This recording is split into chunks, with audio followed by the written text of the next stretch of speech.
Habari za wakati huu mpenzi mtazamaji, karibu katika utabiri wa hali ya hewa wa saa 24 zijazo kuanzia saa 3 kamili usiku wa hii leo. Jina langu ni Joakim Peter. Kwa usiku wa leo, hali ya ukavu na ubaridi inatarajiwa kuendelea katika maeneo mengi hapa nchini, na kiwango cha chini zaidi cha joto kinatarajiwa kuwa nyuzi joto 9 katika mkoa wa Njombe.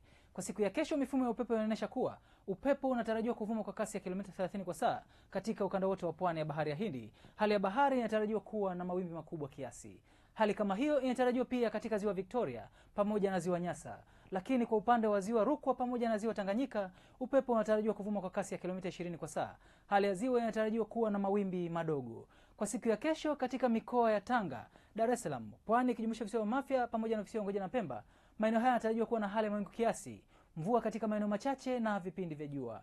Kwa mikoa ya Morogoro, Lindi pamoja na Mtwara, maeneo haya yanatarajiwa kuwa na hali ya mawingu kiasi, mvua nyepesi katika maeneo machache na vipindi vya jua. Maeneo mengine yaliyosalia katika nchi yetu yanatarajiwa kuwa na hali ya mawingu kiasi na vipindi virefu vya jua. Kabla ya kumaliza utabiri wetu, tuangalie utabiri wa hali ya hewa kwa siku 4 zijazo kwa baadhi ya miji na majiji hapa nchini.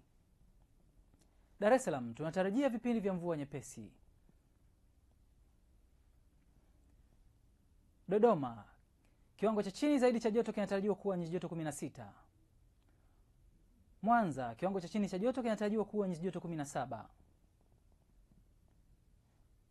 Mbeya, kiwango cha chini cha joto kinatarajiwa kuwa nyuzi joto 11 hadi 12. Kilimanjaro tunatarajia vipindi vya mvua nyepesi pamoja na vipindi vya jua.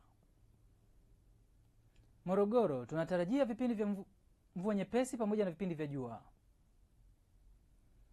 Arusha tunatarajia vipindi vya mvua nyepesi pamoja na vipindi vya jua.